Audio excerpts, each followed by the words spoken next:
Also new tonight, right here at 11, the city of New Haven is working to combat violence, and they're now getting some help to come up with a plan. Back in October, we first told you the city was teaming up with the group Connecticut Against Gun Violence. And as Channel 3 Eyewitness News reporter Aaron Edwards explains, tonight the city and the organization heard from the community.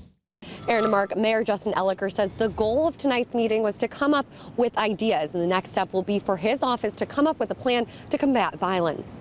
We want to make sure that as we help to develop this blueprint for the city of New Haven, that the community is part of it, that the community is central to this. And tonight, the community had a big part in helping the city of New Haven develop a new office dedicated to stopping gun violence.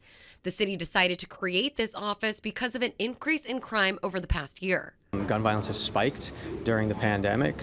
We've seen high levels in New Haven higher than we've seen in 20 and 30 years.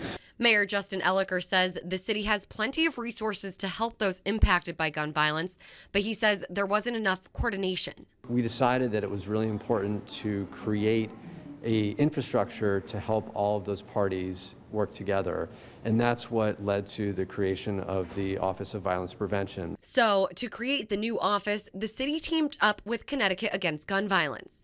Together, the two have held community sessions in 6 New Haven neighborhoods. Talking to people who have lost loved ones to gun violence, that may experience gun violence on an almost daily basis, and we want to make sure that they are part of this blueprint.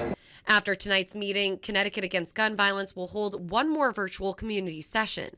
Then they'll research other cities across the country who successfully lowered crime rates. These issues are really complicated to tackle. There's no one-size-fits-all for addressing gun violence. Once community sessions and research are complete, the group will come up with a blueprint for the new Office of Violence Prevention. That will be submitted to the city next Thursday. Aaron Edwards, Channel 3 Eyewitness News.